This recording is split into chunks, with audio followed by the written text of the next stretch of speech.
السلام علیکم جی، کیسے ہیں آپ سب لوگ؟ امید ہے سب لوگ مزے میں اور پرسکون ہوں گے۔ تو چلیں آج ہم سٹارٹ کرتے ہیں ہمارا ناول قہر بائے رابعہ خان کی ایپیسوڈ 7۔ کسی سے بھی بات کیے بغیر وہ اپنے کمرے میں آ کر خاموشی سے لیٹ گئی تھی۔ کچھ دیر پہلے کا حجاب اب اس کے ساتھ ہی پڑا تھا اور وہ بالوں کو ایک جانب ڈالے بیڈ پر چھت لیٹی حالی نگاہوں سے چھت کو تک رہی تھی۔ یک اس کا فون بجا تو اس طرف کو متوجہ ہوئی۔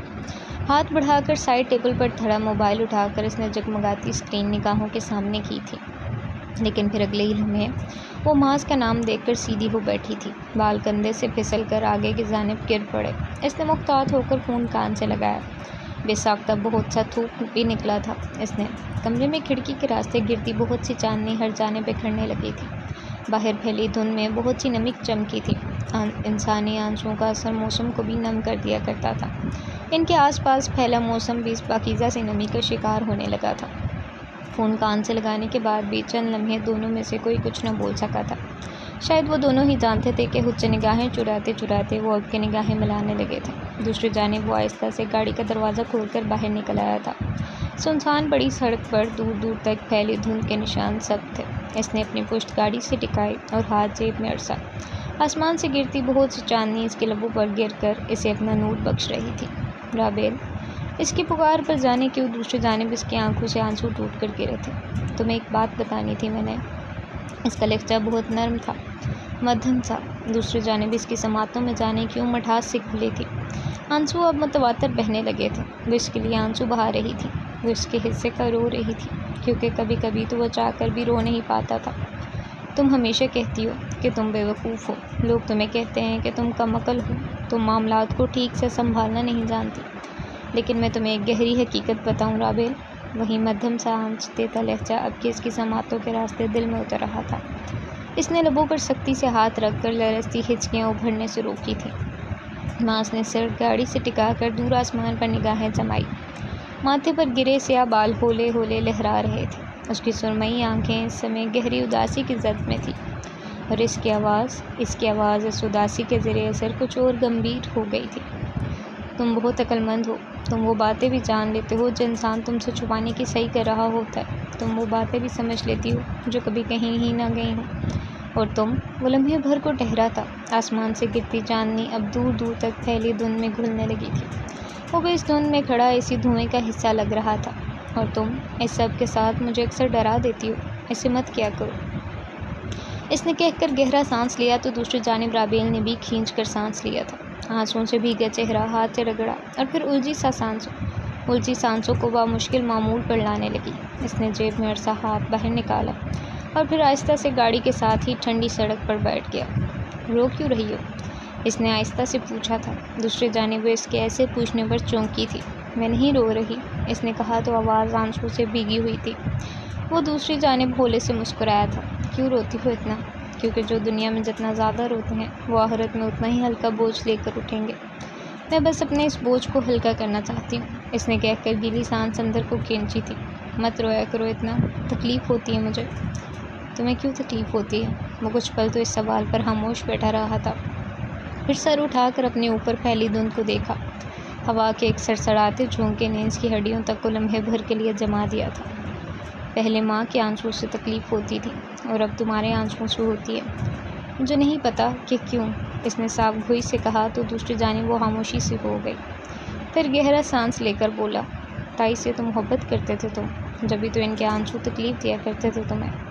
پھر میرے آنسو کیوں تکلیف دے رہے ہیں تمہیں؟ شاید میں تم سے بھی محبت کرنے لگا ہوں۔ آخر میں کندھے اچکا کر آرام سے کہا تو دوسری جانب رابعہ کا سانس ہی پل بھر کو رک گیا تھا۔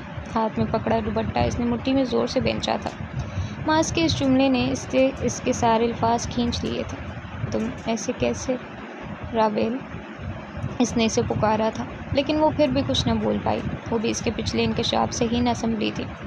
اس میں جواب دینے کی ہمت نہیں تھی۔ اسے لگا کہ اگر اس نے اسے کسی بھی قسم کا جواب دیا تو وہ اس کی آواز کے لرزش سے سب کچھ جان جائے گا، یہاں تک کہ اس کے اندر پھنپتی وہ خاموش محبت بھی۔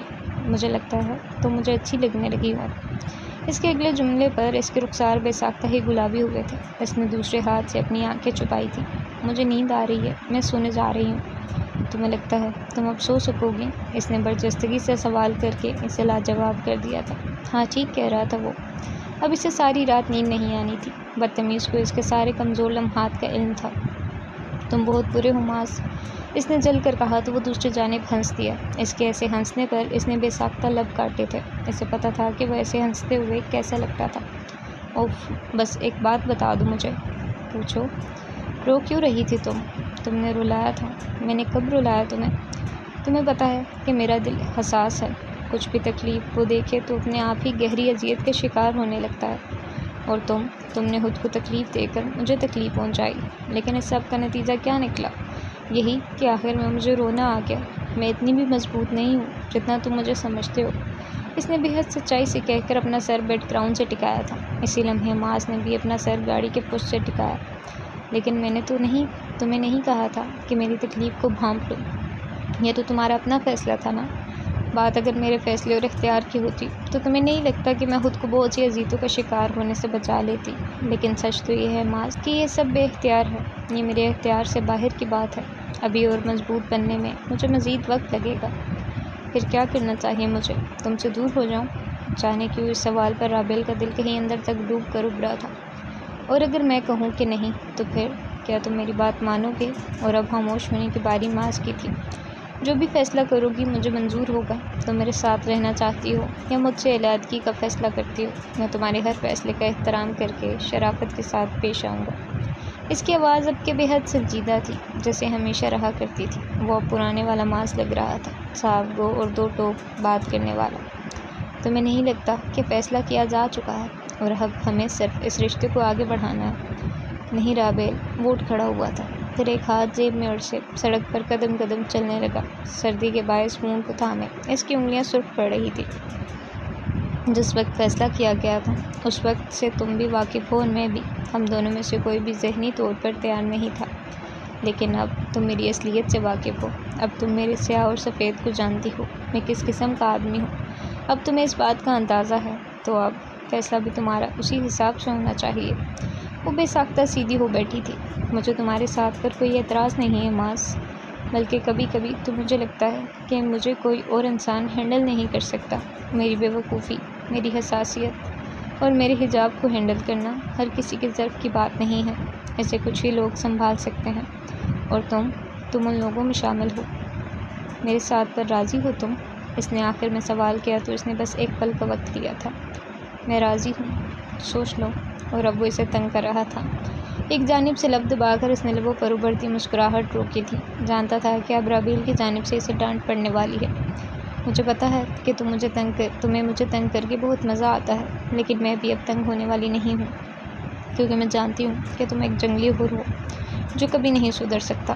اس کے جل کر کہنے پر وہ ہنس پڑا تھا۔ کوئی اپنے شوہر کو جنگلی حور بولتا ہے؟ اس نے افسوس سے سر ہلا کر کہا تھا۔ وہ دوسری جانب ہنسی۔ بالکل، میں اپنے شوہر کو جنگلی حور کہہ سکتی ہوں، کیونکہ وہ اسی لائق ہے۔ اور مزے کی بات بتاؤں، اسے خود بھی پتہ ہے کہ وہ جنگلی حور کہلانے کے لائق ہے۔ بالکل، بابا کے نقش قدم پر چل رہی ہو تم، دیکھ رہا ہوں میں تمہیں۔ اگر تم سامنے ہوتے نا تو اس بات پر تمہیں زبان دکھا کر بھاگ جاتی میں۔ اب کہ وہ اس کی بات پر بے ساختہ ہی ہنس پڑا تھا۔ آس پاس پھیلی دھند میں آسمان سے گرتی چاندنی چمکی تھی۔ آسمان پر تیرتی سرمئی بدلیاں ان کی باتوں پر مسکرائی تھی، اور چلتی ہوا کے جھکڑوں نے لمحے بھر کو مڑ کر اس لڑکے کو دیکھا تھا۔ تم مجھے کیسے مل سکتی ہو رابعہ؟ اتنی آسانی سے کیسے؟ اس نے مدھم اٹھتے قدموں کے ساتھ سوال کیا تو وہ چپکے سے مسکرا دی۔ آنکھیں اب تک پچھلی نمی کے باعث چمک رہی تھی۔ آنسوؤں کے نشانات اب بھی اس کے رخسانوں پر سبز تھے، مگر لبوں پر کھلتی مسکراہٹ اب ہر اس تاثر کو زائل کرنے لگی تھی۔ جیسے تم مجھے مل سکتے ہو، ویسے ہی میں بھی تمہیں مل سکتی ہوں۔ کتنی آسان تھی وہ، کتنی آسانی تھی اس کے ساتھ معاملہ کرنے میں۔ پیچیدہ باتیں کرنی ہی نہیں آتی تھی اسے۔ لوگوں کی دی کی بیجا تکلیف برداشت کرنے کے بعد بھی وہ درست نہیں ہوئی تھی۔ اس کا دل آج بھی مہربان تھا، مہربانی کرنا جانتا تھا۔ مجھے لگتا تھا کہ میں ساری زندگی سیاہ رات سے کبھی آزاد نہیں ہو پاؤں گا۔ مجھے لگتا تھا کہ میں خود کو کھو چکا ہوں تو کبھی پا نہیں سکوں گا۔ یوں لگتا تھا کہ اگلی ساری زندگی اندھیر ہو کر گزرنے والی ہے۔ لیکن رابعہ، مجھے نہیں پتہ تھا کہ میرے اس سیاہ کہف میں کوئی روشنی تھی جو مجھ سے چھپا کر رکھی گئی تھی۔ وہ روشنی تم تھی رابعہ۔ مجھے ایک عرصے تک اس میں تنہا رہنے کے بعد تمہارا ساتھ نصیب ہو گیا، کتنی عجیب بات ہے نا کہ تم میرے اتنے قریب تھی مگر مجھے اتنے وقت بعد ملی۔ کچھ نعمتیں اوقات کے ساتھ باندھ گئی ہوتی ہیں، ان کے لیے ایک وقت مقرر ہوتا ہے اور وہ آپ کو کبھی اس وقت سے پہلے یا بعد میں نہیں مل سکتی۔ ہمیں بس اس وقت کا انتظار کرنا ہوتا ہے۔ صبر کے ساتھ اپنی ذات کو امید کی روشنی تھما کر وہ مسلسل اپنی انگلی پر لپیٹ رہی تھی اور اسے پتہ تھا کہ وہ مسکرا رہی ہے۔ کاش کہ وہ اس سمے آئینہ دیکھتی تو اسے اندازہ ہوتا کہ وہ کتنی پیاری لگ رہی ہے۔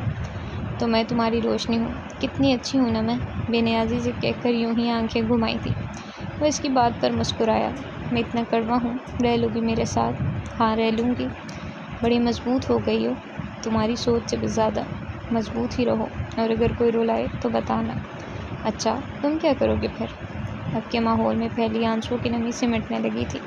اب کے وہاں صرف مسکراہٹوں کی نمی جگمگا رہی تھی۔ میں کچھ نہیں، ماروں گا شاید۔ ہر وقت مار پیٹ کا سوچتے رہا کرو بس، کبھی اس کے علاوہ بھی کچھ سوچ لیا کرو۔ ویسے ڈر نہیں لگتا تمہیں لڑائی جھگڑوں سے؟ میرے سامنے تو کوئی اونچی آواز سے بول دے تو میرا سانس رک جاتا ہے۔ نہیں، مجھے ڈر نہیں لگتا، عادت ہو گئی ہے۔ اب بہت نارمل بات ہے یہ میرے لیے۔ جھگڑا کرنا کسی کے لیے نارمل کیسے ہو سکتا ہے؟ اسے ابھی تک یہی بات سمجھ نہیں آ رہی تھی۔ دوسری جانب اس نے کندھے اچکائے تھے۔ جب ایک ہی چیز کو آپ اپنے سامنے بار بار ہوتے دیکھتے رہے ہو تو ایک وقت پر جا کر وہ اپنا سر کھو دے گی۔ شاید مجھے بھی لوگوں کے کڑوے رویے کی جلد ہی عادت ہو جائے۔ اس کے کہنے پر ماس نے اس بات میں سر ہلایا تھا۔ ایسا ہی ہوگا کیونکہ لوگ تو اپنی عادتوں سے باز نہیں آتے۔ ایک وقت آئے گا جب تمہیں یہ سب باتیں بالکل تکلیف دینا چھوڑ دیں گی، کیونکہ یہ باتیں اپنا اثر کھو دیں گی۔ ہمیں ہماری تربیت کے دوران بار بار یہی بتایا جاتا رہتا ہے کہ جو آپ قبول نہ کر سکو اس کا خاموشی سے گزرنے کا انتظار کرو، پھر ایک وقت آپ اس کی جانب سے بے حس ہو جاؤ گے، اور ایسا ہی ہوتا ہے۔ اور اس دنیا میں زندہ رہنے کے لیے اتنا بے حس تو بننا ہی پڑتا ہے، بے حس اور ڈھیٹ۔ اس نے اضافہ کیا تھا۔ رابعہ نے دوسری جانب گہرا سانس لیا۔ تمہاری اور میری دنیا میں فرق ہے معاذ۔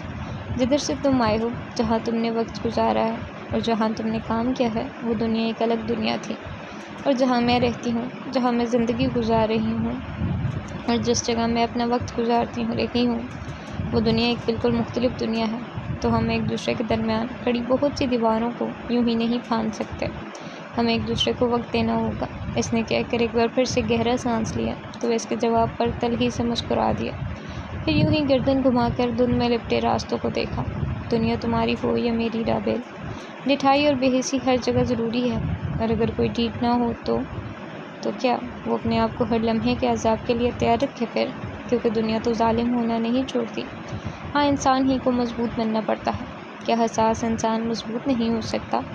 اب کہ اس کی آواز میں حق کی بے حد واضح تھی، وہ اس کی حقی سے محظوظ ہوا تھا۔ حساس انسان مضبوط ہو سکتے ہیں، لیکن بات گھوم کر وہیں آ جاتی ہے کہ ان کی حساسیت انہیں تکلیف دے جاتی ہے۔ میرا کچھ نہیں ہو سکتا پھر تو؟ اس نے مایوسی سے کہہ کر اپنا سر تکیے پر رکھا تھا۔ آنکھوں سے کوسوں دور نیند یوں ہی اس کی آنکھوں میں لمحے بھر کو جھانکی تو بے ساختہ ہی اس نے اپنی جمائی روکی۔ تو مضبوط بنو۔ حساسیت چونکہ تمہاری طبیعت کا حصہ ہے تو یہ تمہارے اندر سے مکمل طور پر کبھی ختم نہیں ہو سکتی۔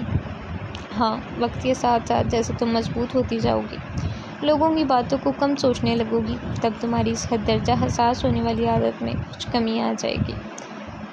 اس کی آنکھیں نیند سے بھاری ہونے لگی تھی۔ آواز بھی بس ایک لمبے سے ہوں کی صورت نکلی تھی۔ ماس بھی اپنی گاڑی کی جانب چلا آیا۔ لیکن مجھے نہیں لگتا کہ میں کبھی تم جتنی مضبوط بن سکتی ہوں۔ اس کی سست آواز پر اس نے گہرا سانس لیا تھا، پھر گاڑی کا دروازہ اپنے پیچھے بند کرتا اندر بیٹھا۔ تمہیں مجھ سے مقابلہ کرنے کی ضرورت نہیں ہے، تمہیں اپنے آپ سے مقابلہ کرنے کی ضرورت ہے۔ اپنے کل سے اپنے آج کا مقابلہ کرو، اور ویسے بھی تم جیسی بھی ہو مجھے قبول ہو۔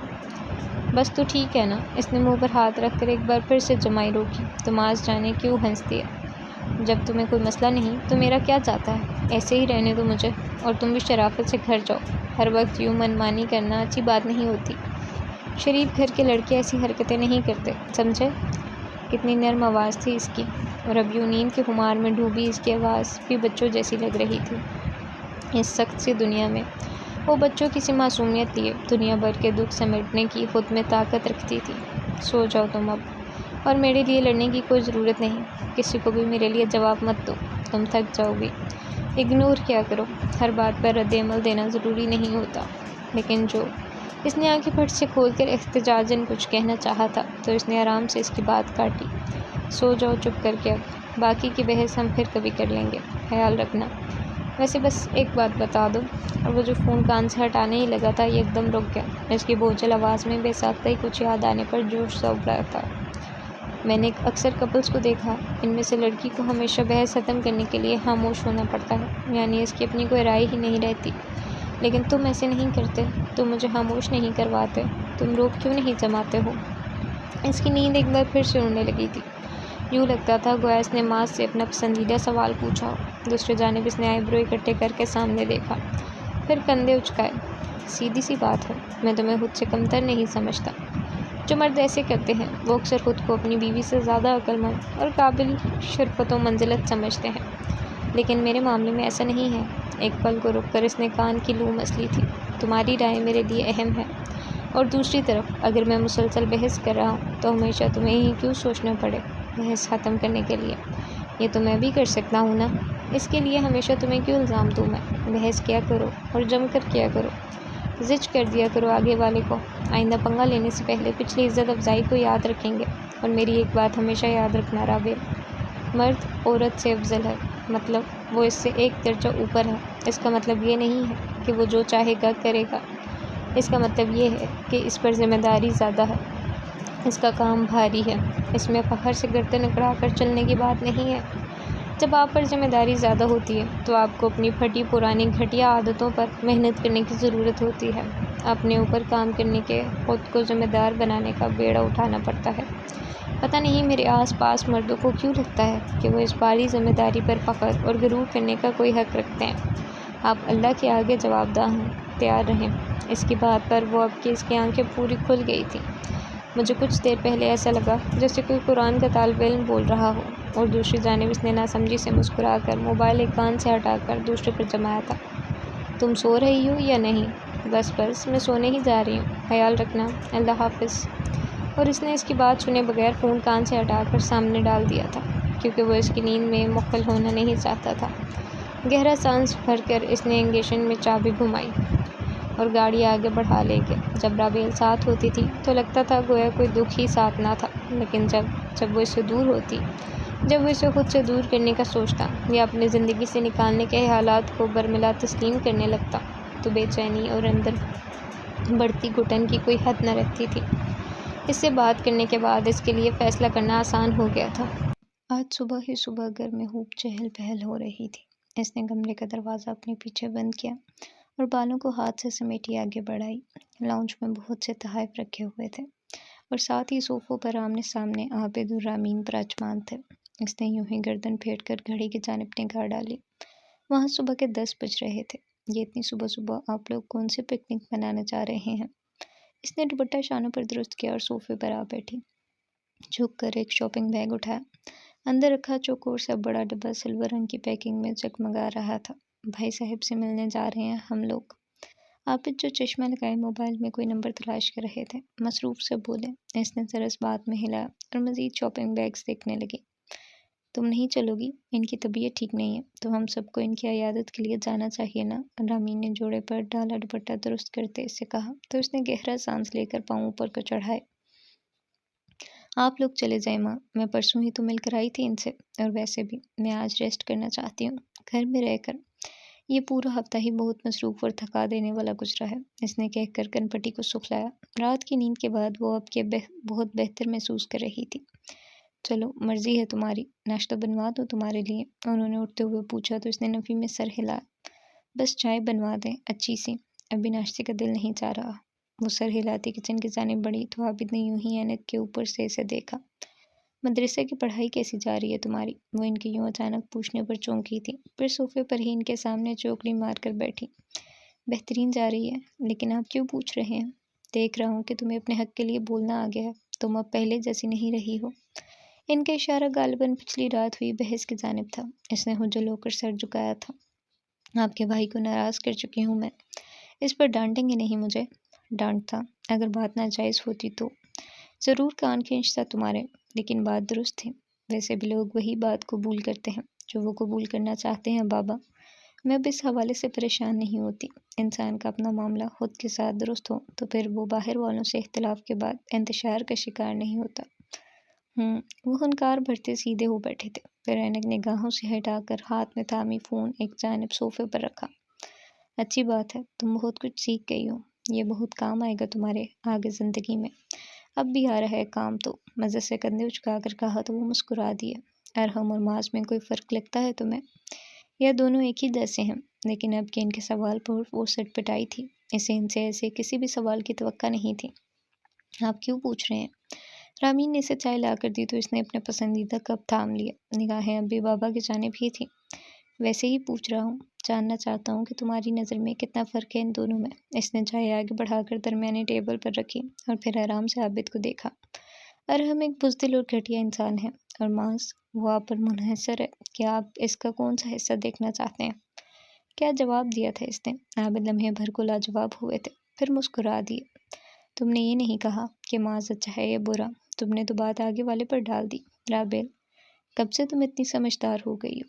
اب وہ محظوظ ہوتے پیچھے کو بیٹھے تو وہ بھی مسکرائی، پھر آگے بڑھ کر اپنا چائے سے بڑا کپ اٹھایا۔ اس سے اٹھتی بھاپ لمحہ بلمحہ فضا میں تیر کر غائب ہونے لگی تھی۔ جو حقیقت ہے میں آپ کی گوش گزار کر چکی ہوں۔ اسے اچھا اس لیے نہیں کہا کیونکہ میں جانتی ہوں وہ اتنا اچھا نہیں ہے، اور برا کہہ کر میں اسے جج نہیں کرنا چاہتی۔ میں جانتی ہوں وہ اپنے کاموں کی وجوہات رکھتا ہوگا بابا، اور وہ وجوہات وہ چھوٹی موٹی نہیں ہوں گی، وہ بہت اٹل ہوں گی۔ آپ اور مجھ جیسے گھریلو لوگ ان وجوہات کو جھٹلا نہیں پائیں گے۔ جانتا ہوں یہ بات تو میں، وہ لوگوں کو ٹرک کرنا جانتا ہے، ایسے پتہ ہے کسے باتوں سے قائل کرنا ہے اور کسے ہاتھوں سے۔ درمیانہ راستہ تو جانتا ہی نہیں ہے وہ، ہمیشہ انتہاؤں پر کام سر انجام دینا آتا ہے اسے۔ رامین ان دونوں کی باتیں سمجھنے کی کوشش کر رہی تھی، اور ابھی تک جو انہیں سمجھ آیا تھا وہ بس یہی تھا کہ بات معاذ اور ارحم کے متعلق ہو رہی تھی۔ ایسا ہی ہے، وہ لوگوں کو سفید اور سیاہانوں میں رکھنے کا عادی ہے، بہت مشکل سے کسی سرمئی انسان کو قبول کر پاتا ہے وہ۔ اور جانتے ہیں بابا، یہی اس کی سب سے بڑی کمزوری ہے۔ انہوں نے اس کی بات سے اتفاق کرتے ہوئے سر ہلایا تھا، پھر ہاتھ میں بندھی کڑی دیکھ کر اٹھنے ہی لگے تھے کہ دروازے سے اندر داخل ہوتے اقبال پر نگاہ پڑی۔ رابل نے سرت سے سر پر دوپٹہ ڈالا تھا، لیکن وہ وہیں ٹھہر چکا تھا۔ عابد کے تاثرات اس کے یوں بغیر کسی کھٹکے کے داخل ہونے پر سنجیدہ ہوئے تھے۔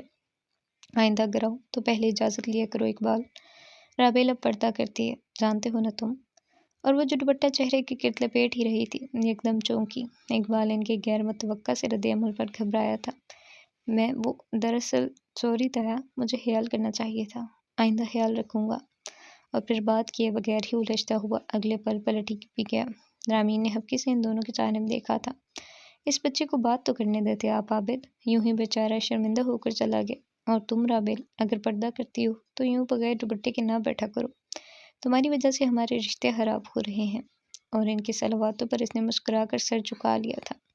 بابا بھلے ہی اس کی حاضر جوابی سے محظوظ ہوئے ہوں، لیکن رامین کو اس کا یوں بات کرنا ایک آنکھ نہیں بایا تھا۔ اس کی وجہ سے وہ اپنے رشتے کھو رہے تھے، انہیں ہرگز بھی گوارا نہیں تھا۔ ہمارے رشتے رابل کی وجہ سے نہیں بلکہ ہمارے رشتے داروں کی ہی وجہ سے خراب ہو رہے ہیں بیگم۔ اب جب کہ سب کو معلوم ہے کہ اس گھر میں ایک لڑکی پردہ کرنے والی رہتی ہے تو انہیں ہر آن سے اس بات کا بھی خیال رکھنا ہوگا کہ ہم نے منہ اٹھا کر اس گھر میں نہیں جانا، پہلے گھر والوں کو آگاہ کرنا ہے اور پھر گھر کے اندر داخل ہونا ہے۔ آئندہ یہ ایسے کبھی بھی نہیں کرے گا۔ انگلی سے دروازے کی جانب اشارہ کیا تو رامین کھلی آنکھوں سے ان کی بے نیازی دیکھتی ہی رہ گئی، اور دیکھ تو انہیں رابل بھی رہی تھی۔ وہ اسے ایک لمحے کے لیے بالکل ماس جیسے لگے تھے، اس جیسے بے نیاز، اکڑا اور ذرا بھاڑ میں ڈالو والے۔ سوچ کر اسے خود ہی اپنے تبصرے پر ہنسی آئی تھی۔ آپ لوگوں کی منطق تو دن بدن میری سمجھ سے باہر ہوتی جا رہی ہے۔ مجھے سمجھ نہیں آ رہا کہ آپ لوگ ماس کا اثر لے رہے ہیں یا وہ آپ لوگوں کا۔ خیر اب جو بھی ہے، اٹھیں، ہمیں دیر ہو رہی ہے۔ بھائی صاحب کے گھر سے آنے کے بعد آپ کو میٹنگ میں جانا ہے اور مجھے زاہد کی جانب۔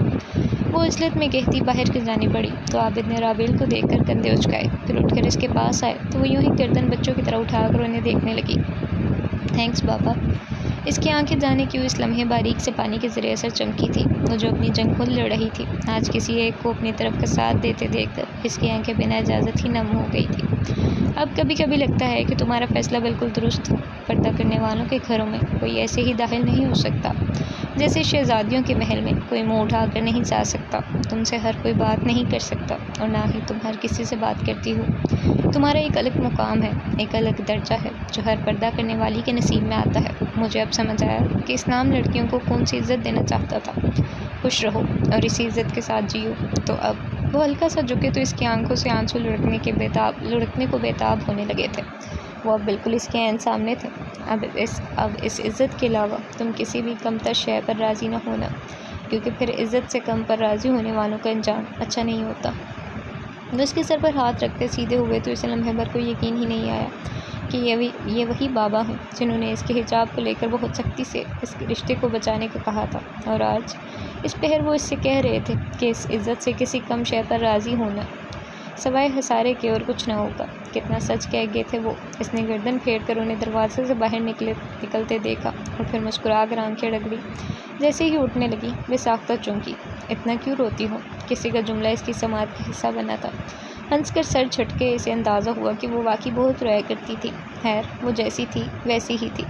یقیناً ایک وقت تو ایسا بھی آنا ہی تھا کہ جب یہ ساری باتیں اسے تکلیف دینا بند کر دیں گی۔ اسے بس خاموشی سے ان لمحات کا انتظار کرنا تھا۔ لاؤنج سے اٹھ کر کچن کی طرف بڑھتے اب وہ اس پہلی نرم سی صبح کی مانند دمک رہی تھی۔ اس سارے تحائف کی کیا ضرورت تھی عابد؟ تمہارا آنا ہی کافی تھا میرے لیے، تمہارا آنا ہی سب سے بڑا تحفہ تھا میرے لیے۔ انہوں نے پھٹتے جذبات سے کہہ کر بے ساختہ اپنی آنکھیں رگڑی تو عابد کو ان پر پیار آیا۔ عمر رسیدہ ہونے کے باوجود بھی ان کی معصومیت کسی چھوٹے بچے کی معصومیت کو مات دیا کرتی تھی۔ کچھ لوگ ہوتے ہیں زندگی بھر کی کٹھن راہیں بھی انہیں سختی کی جانب نہیں دھکیلتی۔ وہ آخری عمر تک کسی معصومیت کے ساتھ زندہ رہتے ہیں جن کے ساتھ پیدا کیے جاتے ہیں، اور بلا شبہ مکار انہی لوگوں میں سے تھے۔ اور یہ روایت شروع کس نے کی تھی بھائی صاحب؟ انہوں نے نرمی سے پوچھا تو وہ ہنس پڑے۔ سرخ و سفید نورانی سا چہرہ اس سمے بے حد کھل رہا تھا۔ ہاں ٹھیک ہے، میں نہیں کی تھی، لیکن دیکھو تو ایک چھوٹی سی کاوش کا کس قدر بہترین پھل دیا ہے اللہ نے مجھے۔ تم میرے گھر آئے ہو۔ اللہ کے رسول محمد صلی اللہ علیہ وسلم نے سچ فرمایا تھا کہ تحائف دلوں کی رنجشوں کو دور کرتے ہیں۔ بے شک وہ سچائی کا پیکر تھے۔ انہوں نے کہہ کر عینک نگاہوں پر جمائی تو دنیا ایک بار پھر سے صاف ستھری نظر آنے لگی، ہر گرد سے پاک اور واضح۔ بلا شبہ، عابد نے کہہ کر سر ہلایا تھا۔ اسی پل ماس چائے کی ٹرالی کے سیرتا لاؤنج میں چلا آیا۔ رامین نے سر سے پیر تک اسے دیکھا تھا۔ جینز اور سفید ہائی نیک سویٹر میں اس کا سراپا بے حد خوبصورت لگ رہا تھا، صاف ستھرا اور سلجھا ہوا۔ بال ہمیشہ کی طرح ماتھے پر گر رہے تھے اور سویٹر کی آستینیں پیچھے لپٹی ہونے کے باعث اس کے مضبوط ہاتھ اور پازیا ہونے لگے تھے۔ درمیانے ٹیبل پر چائے رکھ کر اب وہ گھٹنوں کے بل بیٹھا چائے بنا رہا تھا۔ بیٹے، میں کر لیتی ہوں یہ۔ ان کے لیے اس کا اس طرح سے کام کرنا بہت اجنبی کی بات تھی۔ وہ ہلکا سا مسکرایا، پھر ان کی جانب چائے بڑھائی۔ عابد اور رامین دونوں کی آنکھوں میں جمع حیرت کو دیکھ کر وقار کے لبوں کو مسکراہٹ نے چھوا تھا۔ پھر وہ سیدھے ہو کر بتانے لگے، میرے پاس کوئی بیٹی نہیں تھی، سو میں نے اور ماس نے کام آپس میں بانٹ لیے تھے۔ اب وہ یہ سارے کام کرتا ہے جو ایک لڑکی کی کچن میں کھڑی ہو کر سکتی ہے۔ اس لیے تم زیادہ پریشان نہ ہو، یہ تمہارے لیے ایک اچھا داماد ثابت ہوگا۔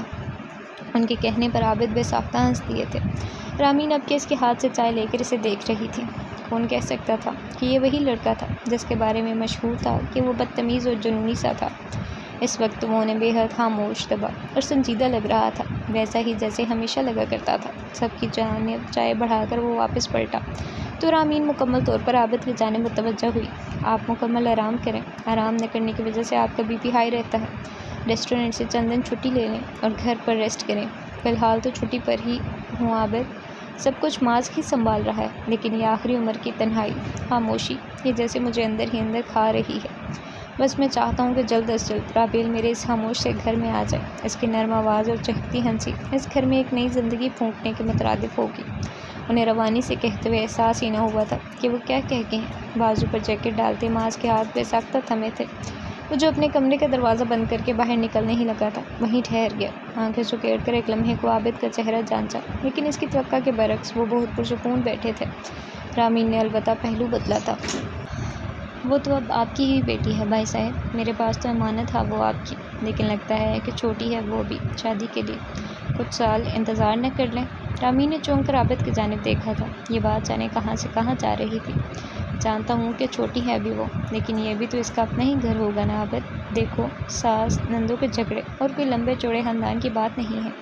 ایسا نہیں ہے کہ اسے گھر کو سنبھالنا ہوگا یا پھر 5 وقت مختلف انواع و اقسام کے کھانے بنا کر کسی کو کھلانے ہوں گے۔ وہ میری بیٹی ہے، یہ اس کا گھر ہے، وہ یہاں ویسے ہی رہے گی جیسے تمہارے پاس رہتی ہے۔ اور جہاں تک رہی بات کچن سنبھالنے کی، تو آہستہ آہستہ وہ سب سیکھ جائے گی۔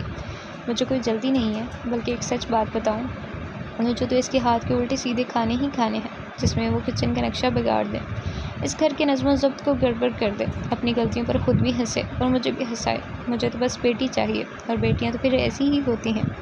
وہ نرمی سے کہہ کر مسکرائے تو ان کے عین مقابل براجمان دو نفوس گویا ہر بوجھ سے آزاد ہو گئے۔ ان کے چند جملوں ہی نے ان سے ان کی ساری پریشانی لمحوں میں لے لی تھی۔ پیچھے کھڑے معاذ نے گہرا سانس لے کر آنکھیں گھمائیں اور پھر چابیاں اٹھاتا باہر کی جانب بڑھ گیا۔ اسے پتہ تھا کہ رابیل کے آنے کے بعد اس کے گھر کا یقیناً یہی حال ہونے والا تھا۔ میں تمہیں جلد بازی کرنے کو نہیں کہہ رہا، میں بس یہ کہہ رہا ہوں کہ میری بیٹی مجھے دے دو، میں اس کے ساتھ بہت سا وقت گزارنا چاہتا ہوں۔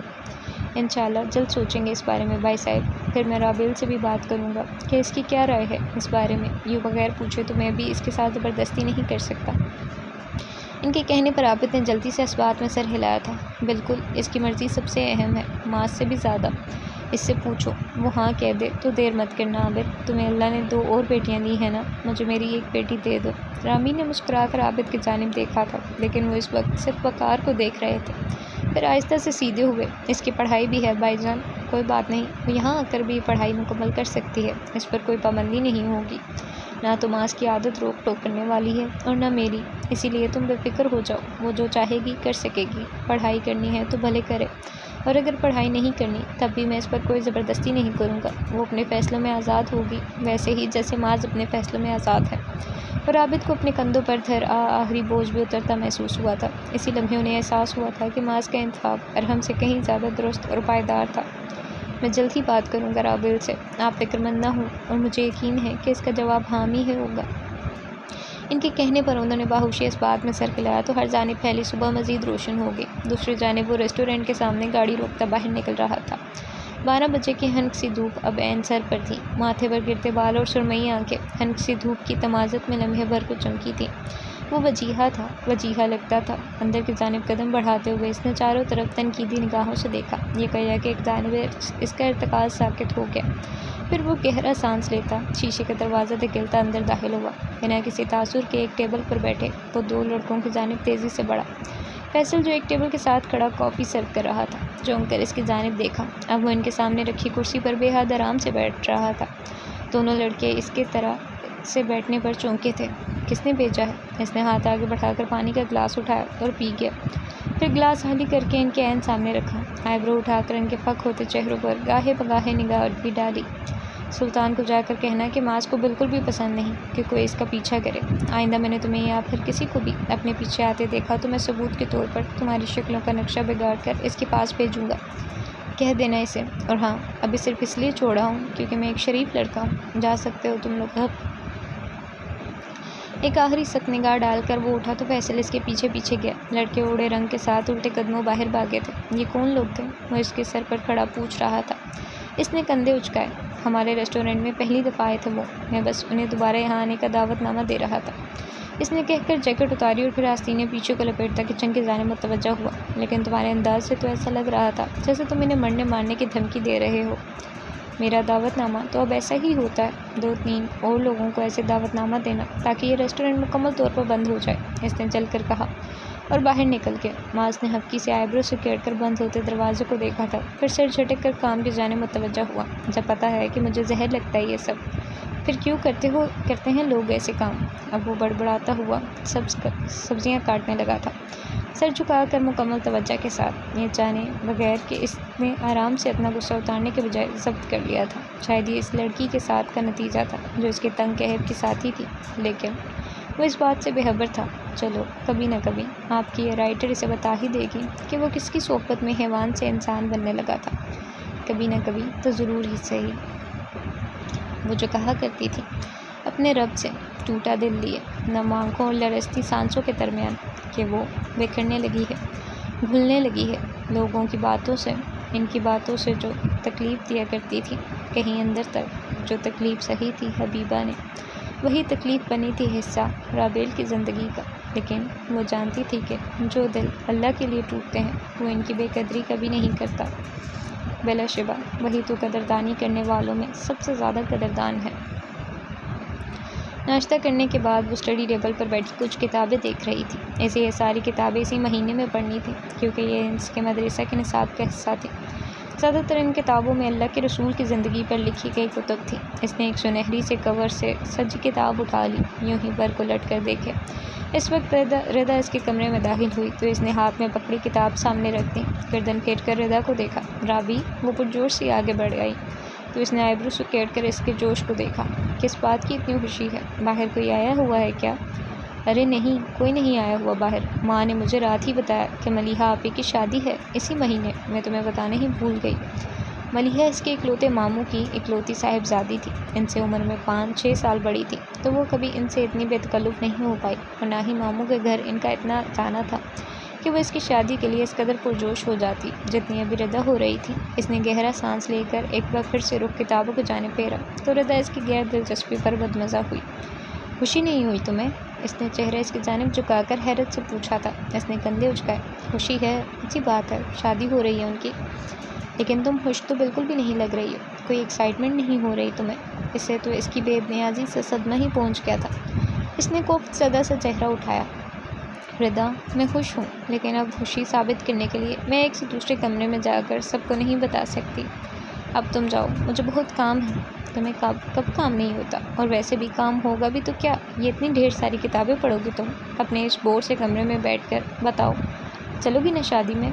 رضا میں دیکھوں گی، اگر ہو سکا تو صرف بارات یا ولیمے ہی میں شرکت کر سکوں گی۔ مہندی کا تو سوال ہی پیدا نہیں ہوتا۔ ایک تو ملیحہ آپی کی خود کی طبیعت انتہائی شوق اور سونے پر سہاگا، ہمیشہ سے موسیقی کے دلدار ماموں، ان کے یہاں کتنا بھرپور انتظام کیا جائے گا گانے بجانے کا، اس سے تم بھی واقف ہو اور میں بھی، اسی لیے میں نہیں جاؤں گی۔ لیکن اتنا زیادہ شدت پسند بننے کی کیا ضرورت ہے رابیل؟ گانے تو وہ لگائیں گے نا، تم تو نہیں، تو اس کا گناہ تمہارے سر نہیں آئے گا، یہ ان کا اپنا مسئلہ ہے۔ وہ بے چینی سے اس کے گھٹنوں کے ساتھ ہی بیٹھ گئی تھی۔ اس نے یوں ہی گردن ترچھی کر کے اسے دیکھا اور پھر اپنی کرسی اس کی جانب پھیری۔ اب وہ اس کے عین سامنے بیٹھی تھی، بالوں کو اونچی پونی میں قید کیے، بچوں جیسی ناراضگی کے ساتھ اسے دیکھتی ہوئی۔ ہمیں ہر اس جگہ جانے سے منع کیا گیا ہے رضا جہاں اللہ کی نافرمانی ہو رہی ہو۔ میں ایسی کسی جگہ پر یوں ہی نہیں جا سکتی۔ تم جا سکتی ہو کیونکہ تم نے اس سے کوئی وعدہ نہیں کیا، لیکن میں۔ اس نے ایک لمحے کو گردن پھیر کر اس سنہری سی کتاب کو دیکھا جس کی آیت ایسی ہی کسی آزمائش کی گھڑی میں لمحے بھر کو چمک کر مانند ہو جایا کرتی تھی۔ میں نے اس سے وعدہ کیا ہے رضا، میں نے اللہ سے عہد باندھا ہے، میں نے اپنے پچھلے اعمال پر توبہ کی ہے۔ اگر میں لاپرواہی کر کے دوبارہ سے انہی جگہوں پر جانا شروع کر دوں تو جانتی ہو پھر کیا ہوگا؟ وہ تو گردن اٹھائے سے ہی دیکھ رہی تھی، اس کی بات سمجھنے کی کوشش کر رہی تھی۔ پھر وہ کبھی دوبارہ میرے وعدے پر یقین نہیں کرے گا۔ میں نے تمہیں کوئی لیکچر نہیں دینا چاہتی اس سب پر، لیکن یہ ایک بہت سنجیدہ بات ہے رضا۔ ہم نے اللہ سے کیے گئے وعدوں کا مذاق بنا لیا ہے۔ یاد کرو کہ ہم سے عالم ارواح میں کون سا عہد لیا گیا تھا، یہی نا کہ ہم اللہ کی عبادت کریں گے اور اس کے ساتھ کسی کو شریک نہیں ٹھہرائیں گے۔ لیکن اب ہم اس عہد کے ساتھ کیسی بدسلوکی کر رہے ہیں؟ ہمیں اللہ کی عبادت کے ساتھ ساتھ اپنی خواہشات کی عبادت بھی کر رہے ہیں۔ جانتی ہو اللہ نے بنائے کسی انسان کے سینے میں 2 دل۔ لمحے بھر کو ٹہری تھی رضا اس کی باتوں پر اکثر کان نہیں دھرتی تھی، لیکن آج وہ بھی اس کے عین سامنے بیٹھی اسے سن رہی تھی۔ میں اللہ کے ساتھ ساتھ اپنے نفس کی عبادت نہیں کر سکتی رضا، یا تو اس دل میں اللہ رہے گا یا پھر شیطان، یہاں درمیانی کوئی راستہ نہیں ہے۔ انسان کو ہمیشہ اپنے لیے ایک راستہ چننا پڑتا ہے اور میں نے اللہ کا راستہ چنا ہے۔ اب میں اس سے پیچھے نہیں ہٹ سکتی، اگر میں اس سے پیچھے ہٹی نا تو میں تباہ ہو جاؤں گی۔ اللہ سے کیے گئے وعدے مذاق نہیں ہوتے۔ میں بنی اسرائیل کی طرح اپنے عہد کو پیچھے نہیں پھینک سکتی، اور اگر میں نے ایسا کیا تو مجھ پر بھی ساری زندگی کے لیے ذلت کا عذاب مسلط کر دیا جائے گا جیسے بنی اسرائیل پر کر دیا گیا تھا۔ قرآن کی طالبہ بے حد روانی سے بول رہی تھی۔ اس کی زبان کا بول بے حد صاف تھا، صاف، آسان اور اترا ہوا۔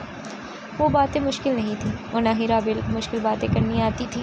وہ باتیں تو بس خوفزدہ کرتی تھی، انسان کو ڈرا دیتی تھی، جیسے ابھی رضا نے ایک دم جھڑجھڑی دی تھی۔ تو مجھے ڈرا رہی ہو رابی؟ اس نے بے حد خفا ہو کر کہا تو وہ مسکرا دی، پھر اس کا گال تھپکا۔ جو اللہ سے ڈرتے ہیں جنتیں انہی کے حصے میں آتی ہیں۔ تمہاری زندگی بہت مشکل ہے، تم کہاں کہاں تک بچو گی اس سب سے؟ یہاں تو ہر قدم پر گناہ ہے، ہر قدم پر کانٹے ہیں، ہر لمحہ آزمائش ہے۔ تمہیں نہیں لگتا کہ تم نے ایک بہت کٹھن راستے کا انتخاب کیا ہے؟ وہ اس کا دل اس سب سے خراب نہیں کرنا چاہتی تھی، لیکن اپنی حیرت کو فی الوقت چھپانا ردا کے لیے مشکل ہو رہا تھا۔ اسے اندازہ نہیں تھا کہ رابعہ ان معاملات کو لے کر اس قدر سنجیدہ تھی۔ مجھے پتہ ہے میں نے اپنے لیے بہت مشکل اور تھکا دینے والا راستہ چنا ہے، لیکن جانتی ہوں ردا، اس کا انجام بے حد خوبصورت ہوگا۔ راستے گزر جاتے ہیں، انجام باقی رہ جاتے ہیں۔ میں جانتی ہوں کہ یہ سب آسان نہیں ہے، خود سے 24 گھنٹے حالت جنگ میں رہنا مذاق بات نہیں ہے، لیکن یہ پھر بھی قابل قدر ہوگا۔ اللہ میری کوششوں کی قدر رکھے گا، وہ میری جدوجہد دیکھے گا، میرے وعدوں کے جواب میں میرا رویہ دیکھے گا، اور مجھے یقین ہے کہ وہ مجھے ضائع نہیں ہونے دے گا۔ میں اس سے محبت کرتی ہوں، لیکن وہ… اس نے ردا کے دونوں ہاتھ اپنے ہاتھوں میں تھامے تھے، بولتے بولتے آنکھیں نم ہو رہی تھی اور آواز کی نرمی اداسی میں بدلتی جا رہی تھی۔ وہ مجھ سے زیادہ محبت کرتا ہے۔ آسمان سے بہت سی نرم گالیں پگھل کر گرنے لگی تھیں۔ زمین پر موجود ایک لڑکی اپنی سب سے زیادہ پاکیزہ محبت کا اظہار یوں برملا کر ساری کائنات میں پھیلی گناہوں کی سیاہی کو سینچ رہی تھی۔ ردا چند پل اس کی نم آنکھوں کو دیکھے گئی۔ تمہیں کیسے پتا کہ وہ تم سے زیادہ محبت کرتا ہے؟ اس کے سوال پر رابعہ نم آنکھوں سے مسکرائی تھی، پھر ایک لمحے کو گردن پھیر کر محبت سے اس سنہری کتاب کو دیکھا۔ میں بہت جگہوں پر گر کر زخمی ہوئی ہوں ردا، بہت سی جگہوں پر میں بہت بری طرح ٹوٹی ہوں، اور جانتی ہوں اس جگہ کوئی انسان نہیں تھا۔ ان جگہوں پر میں تنہا تھی، میں بکھری ہوئی تھی، مجھے لگتا تھا کہ اب میں سانس تک نہیں لے پاؤں گی، لیکن پھر اس نے مجھے اٹھایا، اس نے میری پشت پناہی کی، اس نے مجھے ساحروں کے درمیان اکیلا نہیں چھوڑا ردا۔ وہ ہر لمحے میرے ساتھ تھا، وہ ہر لمحے میرے ساتھ ہوتا ہے۔ میں رات کی کسی پہر اٹھ جاؤں یا کسی ہجوم میں کھو جاؤں، وہ ہر جگہ میرے قریب رہتا ہے۔ انسان چھوڑ دیتے ہیں، لیکن وہ مجھے تنہا نہیں چھوڑتا۔ میں سوچتی ہوں کہ اگر وہ مجھ سے اتنی محبت کرتا ہے تو مجھے بھی کچھ شرم کرنی چاہیے نا۔ اب اگر میں ایسی کسی جگہ جانے کا سوچوں بھی تو مجھے اس سے حیا آتی ہے، مجھے اس سے شرم آتی ہے، جن جگہوں سے اسے نفرت ہے میں وہاں کیسے جا سکتی ہوں؟ پھر ایسے تو نہیں کی جاتی نا محبت۔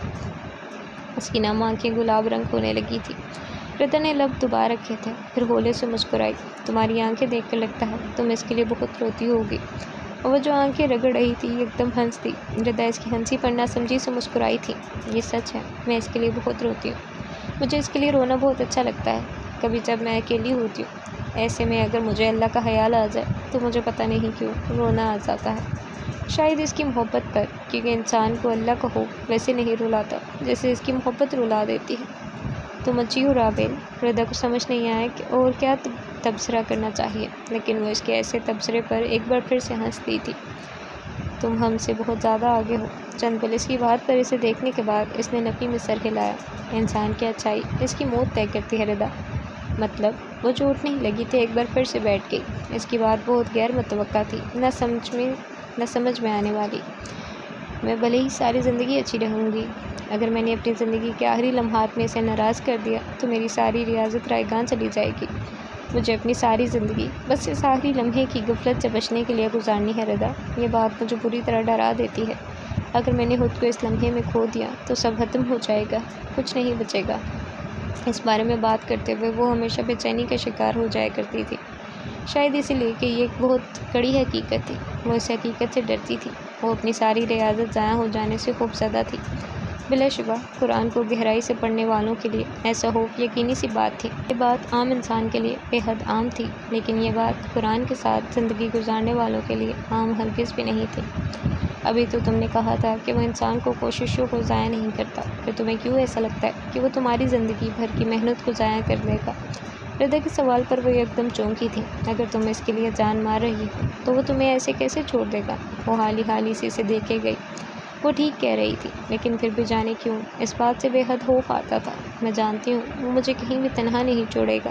ہاں، مجھے اس پر بھروسہ کرنا چاہیے، اس نے مسکرا کر کہا۔ ردا بھی مسکرا دی، پھر یوں ہی گردن ترچھی کیے محبت سے اس کے چہرے کو دیکھتی رہی۔ یہ سوال میری شخصیت کے ساتھ میل تو نہیں کھاتا رابعہ، لیکن پھر بھی میں کبھی بھی حیران ہوتی ہوں کہ وہ کیا بات ہوگی، وہ کیا لمحہ ہوگا، اور وہ کون انسان ہوگا جس نے تمہیں اس راہ کی جانب دھکیل دیا، جس نے تمہیں اس دنیا کے دروازے تک پہنچا دیا۔ ہم سب ابھی بہت دور ہیں اس سب سے۔ ان کی شہادت سے ٹیبل پر دھری مقدس کتاب کی جانب اشارہ کیا۔ تم کیسے اس چاند تک پہنچی رابعہ؟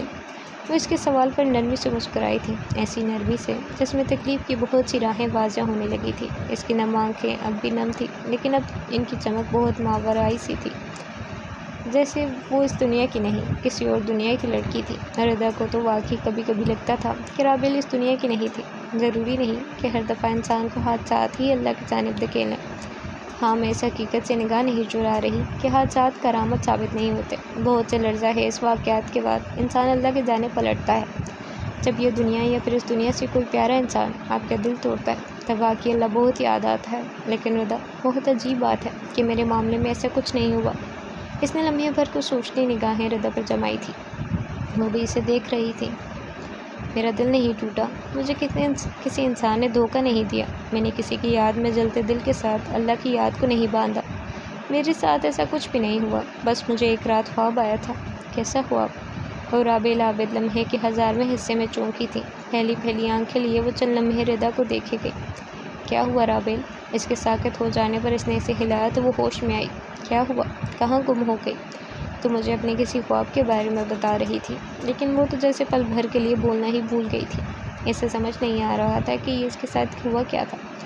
میں نے وہ خواب 10 سال کی عمر میں دیکھا تھا ردا، اور بولتے ہوئے اسے اس کی آواز کسی قوت سے آتی ہوئی محسوس ہو رہی تھی۔ کیا وہ جو سوچ رہی تھی وہ ٹھیک تھا؟ کون سا خواب؟ کیسا خواب؟ ردا اس کی باتیں سمجھنے کی کوشش کر رہی تھی۔ تمہیں یاد ہے ردا، میں اکثر بچپن میں ڈر کر اٹھ جایا کرتی تھی۔ جب میں تھوڑی بڑی ہوئی تو مجھے اکثر خواب میں ایک غار نظر آتا تھا، لیکن میں نے اپنی پچھلی ساری عمر میں اس غار کو باہر ہی سے دیکھا تھا ردا، میں نے کبھی اس کے اندر قدم نہیں رکھا تھا۔ فضا میں ساکت بہت سی بکھری لکیریں اب کے راستہ واضح کرنے لگی تھی۔ رابل عابدات جاننے والی تھی کہ وہ چنی گئی تھی کہیں بہت پہلے سے، یہ سب آج کل کی کہانی نہیں تھی۔ مجھے کبھی اس خواب کا مطلب سمجھ نہیں آیا تھا، لیکن پھر ایک رات جانتی ہوں کیا ہوا؟ ایک رات میں نے دیکھا کہ میں نے اس تاریک کہف میں قدم رکھا ہے۔ وہ کہف بہت سیاہ، بہت تکلیف دہ اور بہت خوفناک تھا ردا۔ مجھے لگا میرا دم گھٹ جائے گا۔ اس سے اگلے دن میں بہت بوجھل رہی۔ وہ آپ کا بوجھ حقیقت سے زیادہ ہوتا ہے۔ میرے سارے وجود پر جیسے کسی نے پہاڑ رکھ دیا تھا۔ اپنا یہ بوجھ کم کرنے کے لیے میں یوں ہی چینل سرچ کر رہی تھی جب میں نے پہلی بار سورہ کہف سنی۔ کہانی اپنی اصلی حالت میں اس کے سامنے آنے لگی تھی۔ برسوں کا ساتھ اب اس پر واضح ہونے لگا تھا۔ مجھے اس وقت عربی نہیں آتی تھی، لیکن وہاں اردو میں ترجمہ بھی ساتھ ہی دہرایا جا رہا تھا، اور وہاں غار والوں کی بات سن کر مجھے لگ رہا تھا کہ جیسے یہاں میری بات ہو رہی ہے۔ میں وہ سن ہی رہی تھی کہ ایک دم لائٹ چلی گئی اور ٹی وی اگلے ہی لمحے بند ہو گیا، لیکن وہ آیات میرے دل میں گھر کر گئی۔ میں بے چینی سے اپنے کمرے میں آئی، جھجکتے ہوئے وضو بنایا اور قرآن کھول کر بیٹھ گئی۔ اور جانتی ہو ردا، اس دن اللہ نے مجھ سے پہلی دفعہ بات کی تھی۔ اس غار والوں کے قصے میں جتنی نشانیاں پنہا تھیں اور جتنی اذیت وہ اس غار سے قبل گزار چکے تھے، جتنی اذیت گزار کر وہ اس غار تک پہنچے تھے، مجھے اس سب نے ہلا دیا تھا۔ میں ڈر گئی تھی۔ میں نے اسی وقت قرآن کا دروازہ بند کیا تو زندگی میں پہلی بار میرے ارد گرد اس کہف کی سی خاموشی تحلیل ہونے لگی۔ وہ اب خود سے بول رہی تھی، مدھم آواز میں۔ کسی نتیجے تک پہنچنے کی سعی میں اس پر اب کے بہت کچھ واضح ہونے لگا تھا۔ کیا واقعی وہ خواب 10 سال قبل اس پر وارد ہوا تھا؟ کیا وہ خواب معاذ کے خواب کے ساتھ ہی دیکھتی آ رہی تھی؟ کیا وہ اور معاذ ایک ساتھ ہی اس غار کا خواب دیکھا کرتے تھے؟ اس کے دماغ میں بیک وقت بہت سے چکر چلنے لگے تھے۔ ارحم سے منگنی ہو جانا، 10 سال قبل وہ خواب دیکھنا، اس کا سر پر حجاب لپیٹنا، کہف کی اذیتیں، اس کی منگنی ٹوٹ کر رشتہ معاذ سے جڑ جانا، کیا یہ سب اتفاق تھا؟ یہ اتفاق تھا یا انتخاب؟ اسے سمجھنے میں دقت ہونے لگی تھی۔ ردا جو اس کے سامنے بیٹھی تھی، اسے اس کی گنجلک سوچوں کے ساتھ چھوڑ کر جا چکی تھی، اور اب وہ تنہا اپنے کہف میں بیٹھی ادھوری کہانی کو مکمل کرنے کی کوشش کر رہی تھی۔ بہت سے گزرے واقعات کے ساتھ میل کھانے لگے تھے، اب کہ اس پر بہت کچھ کھلنے لگا تھا۔ دور آسمان کے پار ادھوری کہانیوں میں سے ایک کہانی اپنی اصل شکل میں اترنے لگی تھی، کیونکہ وہ خواب صرف خواب نہیں تھا، وہ ڈور تھی، معاذ اور رابل کے درمیان بندی ڈور، جو کہ ہو کر گزری تھی ایک تاریک کہف سے۔ شزا نے تولیے میں لپٹے بالوں کو آزاد کیا تو وہ بکھر کر کمر پر جھولنے لگے تھے۔ شام کے وقت میں ہن کی گھلی ملی تھی، کمرے میں دبی دبی سے مغرب کی اذانیں سنائی دینے لگی تھی۔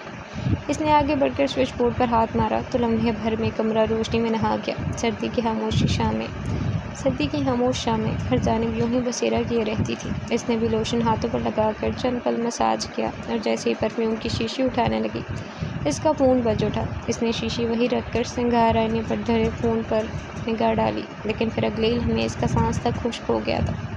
ارحم بھائی کالنگ اسکرین پر جگمگا رہا تھا۔ اس نے پہلے تو گہرا سانس لے کر خود کو نارمل کیا، لیکن بے چینی اس کے رگوں پے میں سرایت کرنے لگی تھی۔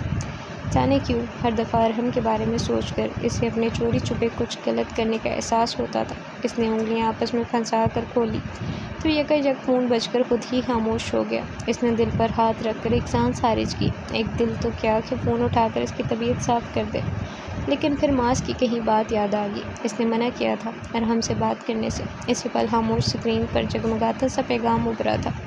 اس نے لرزتے ہاتھوں سے پیغام کھولا۔ مجھے پتہ ہے کہ کس کی شے پر مجھے اگنور کیا جا رہا ہے۔ شرافت سے کال ریسیو کرو شزا، نہیں تو ماموں کے پاس تمہارے اسکرین شاٹس پہنچانا میرے بائیں ہاتھ کا کھیل ہوگا۔ اور اس کے اندر جیسے لمحے بھر ہی میں سب کچھ اتھل پتھل ہو گیا تھا۔ یوں لگا گویا اسے بڑے بازار میں رسوا کر دیا گیا ہو۔ اس نے خراب ہوتے دل کے ساتھ موبائل واپس رکھا تو ایک بار پھر سے اسکرین پر ارحم کالنگ جگمگانے لگا۔ خشک پڑتے حلق کے ساتھ اس نے زبان تر کی، لیکن جیسے ہی اس نے موبائل کی جانب ہاتھ بڑھایا، رابعہ کمرے کا دروازہ کھول کر اندر داخل ہوئی۔ اس کے ہاتھ میں کچھ کتابیں تھیں اور وہ سیدھا اسی طرف آ گئی تھی۔ شزا کا چہرہ اگلے ہی پل سفید پڑ گیا تھا۔ سب کچھ اتنی تیزی سے ہوا تھا کہ اسے فون اٹھا کر کال کاٹنا تک یاد نہیں رہا۔ رابعہ نے سوالیہ نظروں سے پہلے اس کے سفید پڑتے چہرے کو دیکھا اور پھر اگلے ہی پل اس کے چہرے پر پھیلا وہ سوالیہ سا تاثر ڈھیلا پڑ گیا۔ کتابیں ایک جانب رکھ کر اس نے موبائل اٹھایا اور پھر سے شزا کی جانب دیکھا۔ ان آنکھوں میں اب کے سوال نہیں تھا، اب وہاں محض سنجیدگی تھی، ایسی سنجیدگی جس نے شزا کا رنگ ہی نچوڑ لیا تھا۔ رابعہ تم پلیز غلط مت۔ لیکن اس نے اسے انگلی اپنے لبوں پر رکھ کر خاموش رہنے کا اشارہ کیا تھا۔ پھر اگلے ہی پل فون اٹھا کر کال ریسیو کی اور اسپیکر آن کر دیا۔ شزا نے آنکھیں ایک دم میچ لی تھیں۔ اب تو کوئی راہ نہیں تھی رسوائی سے بچنے کی۔ اسے پہلے ہی رابعہ کو بتا دینا چاہیے تھا۔ ہاں، کم از کم وہ اس ذلت سے تو بچ جاتی جیسے ابھی ابھی اس کا پالا پڑا تھا۔ ہاں تو جناب نے میرا فون اٹھا ہی لیا، پہلے تمہاری بہن اور اب تم مجھے محض اس 2 ٹکے کے گنڈے کے لیے اگنور کر رہی ہو۔ آخر ایسا ہے کیا اس میں جو مجھ میں نہیں؟ اس کی محظوظ سی مکروہ آواز پر لمحے بھر کو رابعہ نے شزا کی جانب دیکھا تھا اور ان آنکھوں میں بہت کچھ چھپانے پر ایک گہرا شکوہ پنہاں تھا۔ شزا کے ہاتھ لرزنے لگے تھے۔ اب میری بات دھیان سے سنو۔ لیکن اگلے لمحے اب وہ مکروہ آواز بے حد کرہت ہو گئی تھی۔ میں اور ممی کل تمہارا انتظار کریں گے ہمارے گھر پر۔ اگر تم نہیں آئی تو پھر اس ساری ذلت کے لیے تیار رہنا جو اتنے عرصے میں تم نے مجھ سے تعلق رکھ کر اکٹھی کی ہے۔ اور ہاں، ایک آخری بات، اپنے اس گنڈے کو اس بارے میں بتانے کی غلطی ہرگز مت کرنا شزا، نہیں تو پھر انجام تمہارا اس سے کہیں زیادہ بھیانک کرنے والا ہوں میں۔ وہاں سے ٹھک فون رکھا گیا تو چند لمحے کمرے میں موت کی سی خاموشی پھیل گئی۔ رابعہ نے فون آہستہ سے ٹیبل پر رکھا اور پھر پلٹ کر جیسے ہی دروازے کی جانب بڑھنے لگی، شزا نے بے ساختہ اسے روک لیا، اب کہ وہ اس کی کونی سے لگی رو رہی تھی۔ رابعہ پلیز میری بات سنو۔ یہ سب ایسا نہیں ہے رابعہ، یہ سب ایسا ہرگز نہیں ہے جیسا دکھ رہا ہے۔ ایک دفعہ پلیز میری بات سن لو پلیز۔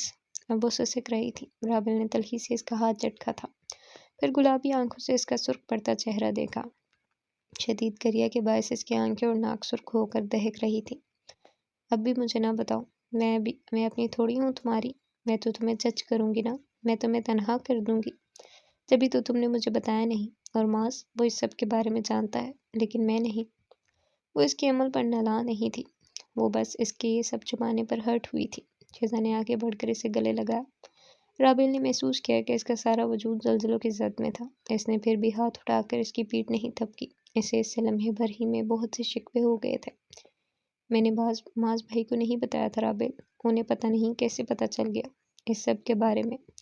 پھر انہوں نے مجھ سے رابطہ کیا اور مجھے ارحم بھائی سے بات کرنے سے منع کر دیا کیونکہ وہ مجھے ہراساں کرنے لگے تھے۔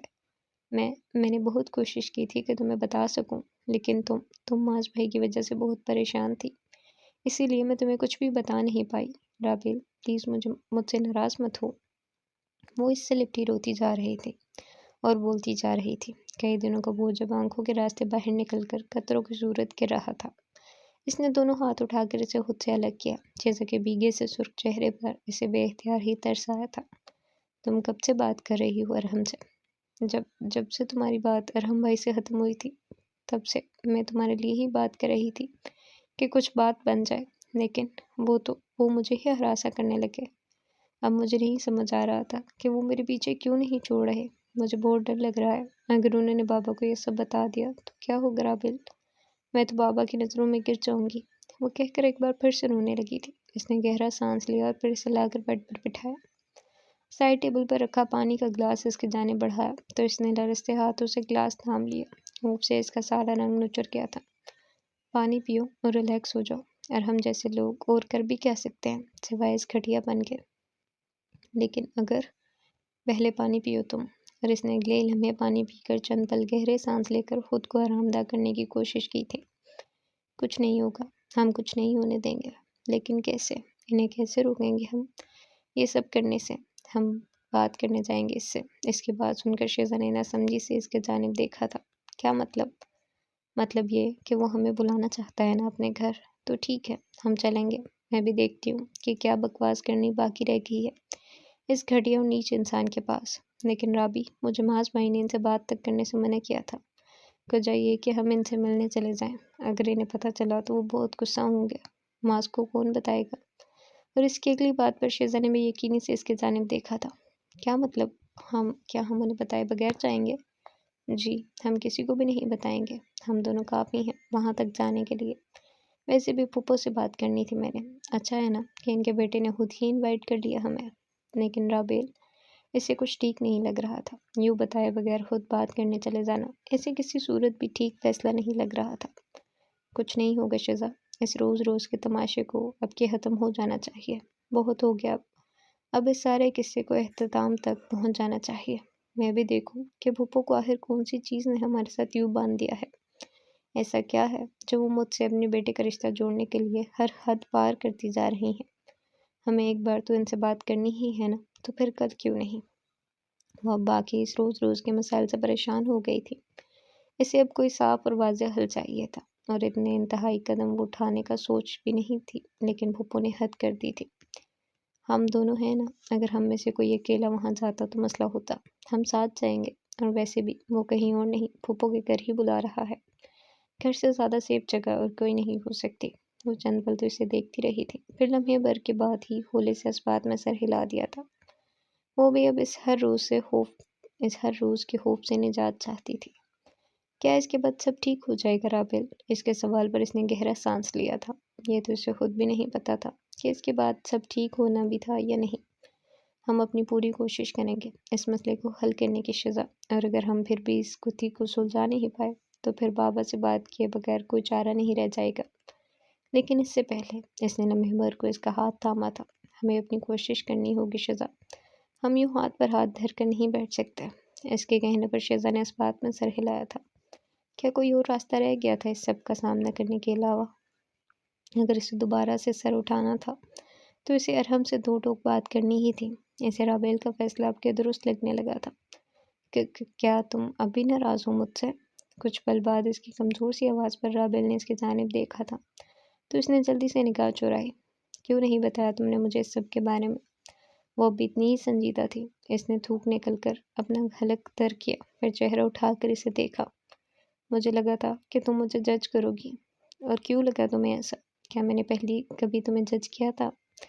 پہلے کی بات اور تھی رابیل، پہلے تم میری جیسی ہی تھی، ہمیں پہلے زیادہ فرق نہیں تھا، لیکن اب ہمارے درمیان فرق کی ایک بہت بڑی لکیر کھینچی ہوئی ہے۔ اب تم ایک حجابی ہو، تم ایک نیک لڑکی ہو، میں تم جتنی نیک نہیں ہوں، اور جو بھی مجھ سے زیادہ نیک ہوگا مجھے اس سے ڈر لگے گا۔ وہ اس کی بات پر لمحے بھر کو حیران ہوئی تھی۔ تم نے خود ہی سوچ کر خود ہی فیصلہ بھی کر لیا، بہت اچھے، لیکن معاذ اسے یوں بلا جھجک سب بتا کر تمہیں جج ہونے کا ڈر نہیں تھا؟ نہیں۔ اس کے برجستہ جواب پر وہ چند پل ایک بار پھر سے حیران ہوئی تھی۔ کیوں؟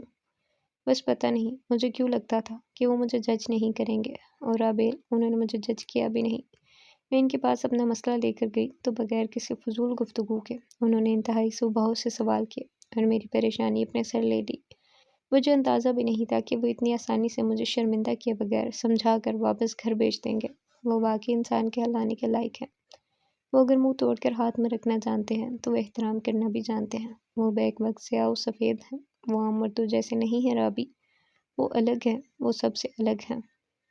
اس نے برجستگی سے کہا تو رابل اداسی سے پل بھر کو مسکرا کر رہ گئی۔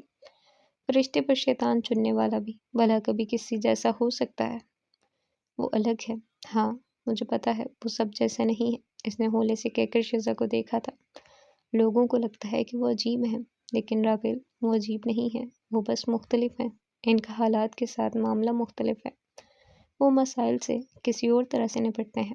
وہ چیزوں کو ہماری طرح نہیں دیکھتے، وہ حالات کو ان کے پس منظر میں دیکھنے کے عادی ہیں۔ پتہ ہے جب انہیں پہلی دفعہ مجھ پر شک ہوا تھا، وہ اس شک کو جھٹک نہیں پائے تھے، بلکہ انہوں نے آخر تک اپنے شک کا پیچھا کیا اور جان لیا کہ ارحم بھائی مجھے تنگ کر رہے ہیں۔ وہ بہت چھوٹی باتوں سے بھی نگاہ نہیں پھیرتے رابل۔ تم نگاہیں جھکاؤ یا اٹھاؤ، وہ تمہاری ہر جنبش سے مطلب اخذ کریں گے۔ جانتی ہو، وہ جو گردن ترچھی کیے اس کی باتیں سن رہی تھی، اس کے رکنے پر سیدھی ہو بیٹھی۔ وہ اس سب کے ساتھ بہت خطرناک ہے، میری، تمہاری اور ہم سب کی سوچ سے بھی زیادہ۔ تم اتنا سب کیسے جان گئی اس کے بارے میں؟ پتہ نہیں، میں نے جتنا ان کے بارے میں سوچا اور جتنا انہیں سمجھنے کی کوشش کی، اس سب میں یہ باتیں واضح تھی۔ کوئی بھی سمجھ سکتا ہے یہ باتیں، لیکن صرف یہی باتیں۔ رابل کے مسکرا کر کہنے پر شیزا کے آئیبرو ناسمجھی سے سکڑے تھے۔ وہ اٹھ کھڑی ہوئی، آگے بڑھ کر سنگار آئینے پر رکھی کتابیں اٹھا کر شیزا کے ساتھ بیڈ پر رکھی، پھر اسے دیکھا۔ کیا اس نے تمہیں کبھی بتایا کہ وہ ارحم کے ساتھ کیا کرنے والا ہے؟ اور وہ ایک دم اس کے سوال پر چونکی تھی۔ آنکھیں پھیلا کر اسے دیکھا۔ نہیں، ایسا ہی ہے۔ مجھے تمہاری بات نہیں سمجھ آئی رابی۔ کیا مطلب؟ مطلب یہ شیزا عابد کہ وہ یہ سب باتیں لوگوں پر خود واضح کرتا ہے۔ یہی بات ہے کہ وہ الگ ہے، وہ سب جیسا نہیں۔ اسے پتا ہے کہ وہ کیا ہے۔ وہ پہلا تاثر ہی یہی دیتا ہے کہ وہ باریک بین ہے۔ آپ اس کی نگاہوں سے نہیں بچ سکتے۔ اس سب کے بعد ہم جیسے بے وقوف لوگ اپنا آپ اگل کر اس کے سامنے رکھ دیتے ہیں، کیونکہ ہمیں لگتا ہے کہ وہ جلد یا بددیر ہمارے بارے میں جان ہی جائے گا۔ لیکن جانتی ہو شیزا، وہ جو اس کے سامنے جھکی ہوئی تھی، سیدھی اٹھ کھڑی ہوئی، کھڑکی سے باہر بہتی ہنک ہوا میں بہت سے ایام کی ساتیں شامل ہونے لگی تھی۔ اس سے آگے وہ ہمیں کبھی نہیں بتاتا کہ وہ کیا کرنے والا ہے۔ کیا اس نے تمہارے پوچھنے پر تمہیں بتایا کہ وہ ارحم کے ساتھ کیا کرنے والا ہے؟ اور اب کہ شیزا کو آج سے کی گئی پچھلی باتیں یاد آ رہی تھی۔ واقعی اس نے کبھی اسے نہیں بتایا تھا کہ وہ اس کے ساتھ کیا کرنے والا تھا۔ ہم اسے اتنا ہی جانتے ہیں جتنا وہ چاہتا ہے۔ اس سے آگے نہ میں جانتی ہوں اور نہ تم۔ اس نے ہم دونوں کو بہت جگہ بے وقوف بنایا ہے شیزا۔ مجھے بس اس کا ادراک بعد میں ہوا تھا۔ اس نے اس کا گال تھپکا اور باہر کی جانب بڑھنے ہی لگی تھی کہ اس کی آواز پر ٹھہر گئی۔ انہوں نے مجھے بے وقوف بنایا؟ میں پوچھ لوں گی ان سے، کتنے بدتمیز ہیں وہ۔ اسے ایک دم ہی ڈھیر سارا رونا آیا تھا اپنی بے وقوفی پر۔ وہ اتنے آرام سے اسے پاگل بناتا رہا اور وہ بنتی رہی۔ رابل اس کے حیران ہو کر کہنے پر بے ساختہ ہنس پڑی تھی۔ جانتی ہو، جب پوچھو گی تو کیا جواب دے گا وہ؟ اس نے شکوہ نگاہوں سے رابل کو دیکھا تھا۔ وہ دروازہ کھولے باہر نکلنے ہی والی تھی، پھر ہلکا سے اس کی جانب گھومی، کندھے اچکا کر یوں انجان بن جائے گا کہ تم دیکھتی رہ جاؤ گی۔ تایا اور میں یوں ہی تو اسے جنگتی خور نہیں کہتے۔ یہ کہا اور مسکراہٹ دباتی باہر نکل گئی۔ شیزا اب تک صدمے میں گری بند دروازے کو تک رہی تھی۔ اسے بالکل بھی اندازہ نہیں تھا کہ وہ یوں بے وقوف بنائی گئی ہے۔ معاذ بھائی، اس نے سب سے دانت کچکچائے تھے۔ اور دوسری جانب وہ جنگلی خور رات کے سناٹے میں خاموشی سے سڑک پر چل رہا تھا۔ ریسٹورنٹ بند کرنے کے بعد اب وہ گھر کی جانب رواں تھا۔ راستے میں بہت سی دکانوں کے شٹر گرائے جا چکے تھے اور کچھ دکاندار اپنی دکانیں بند کر ہی رہے تھے۔ اس نے جیب میں ہاتھ اڑسے اور خاموشی سے گھر کو جاتی گلی میں مڑ گیا۔ گھر میں داخل ہو کر اس نے لاؤنج کی بتی روشن کی۔ آج وہ کار اپنے کسی دوست کی جانب گئے ہوئے تھے، اس لیے گھر یوں سنسان پڑا تھا۔ جیکٹ اتار کر اس نے صوفے پر ڈالی اور پھر شاور لینے کمرے کی جانب بڑھ گیا۔ کچھ ہی پل بعد وہ واپس پلٹا تو اب کہ اس نے ٹرٹل نیک سویٹر کے ساتھ بلو جینز پہن رکھی تھی۔ دھلے بال ایک جانب جمائے وہ صاف ستھرا اور سلجھا ہوا لگتا تھا۔ پھر تھوک نکل کر نگاہ الماری کے اوپر رکھی، اس گھر سے ہٹی کتاب کی جانب اٹھائی۔ کچھ دیر پہلے کی بے نیازی انکا ہو گئی، کچھ باقی رہ گیا تھا تو گلٹ اور بہت سی سیاہی۔ اس نے خشک لبوں پر زبان پھیری اور پھر آگے بڑھ کر اس کتاب کو اٹھا لیا۔ اس پر بہت مٹی تھی۔ وہ بیڈ تک چلتا آیا، پھر سائڈ ٹیبل پر رکھا کپڑا اس کتاب پر پھیرا۔ اس کا پرانا سا سیاہ کور نمایاں ہونے لگا تھا۔ بہت سے زمانوں کی داستانیں اور بہت سی بستیوں کا انجام اپنے اندر سمیٹے وہ کتاب بے حد مقدس تھی۔ کوئی اسے پڑھتا تو خود بھی امر ہو جاتا۔ جو اسے چھوڑتا تو جہنم کی اتھاہ گہرائیوں میں چھوڑ دیا جاتا۔ چند پل حالی حالی نگاہوں سے اسے تکنے کے بعد اس نے آہستہ سے اس کا دروازہ کھولا تھا۔ لمحے بھر کو سارا کمرہ ایک میٹھی سی خوشبو کی لپیٹ میں آ گیا۔ کتاب سے بھوکتی سکینت اب اس کمرے کے در و دیوار میں اترنے لگی تھی۔ خوشبو اب کی سنہری روشن بن کر اس کے آس پاس تحلیل ہونے لگی تھی۔ اس نے گہرا سانس لے کر اس سکون دیتی مہک کو سانس کے ساتھ اندر اتارا۔ وہ مہک حبیبہ کے لمس کی مہک تھی۔ یہ ان کا قرآن تھا۔ وہ ساری زندگی اسی قرآن سے پڑھا کرتی تھی۔ پھر بھلا ایسا کیسے ہو سکتا تھا کہ یہ قرآن ان کا لمس بھول جاتا؟ اس سے صرف انہی کے لمس کی مہک اٹھ رہی تھی۔ حالانکہ ایک عرصے تک معاذ نے بھی اسی قرآن سے پڑھا تھا، لیکن چونکہ وہ اس قرآن کو بھول گیا تھا تو قرآن نے بھی اسے بھلا دیا تھا۔ آپ قرآن کو توجہ نہیں دیں گے تو وہ بھی اپنے دروازے آپ پر بند کر لے گا۔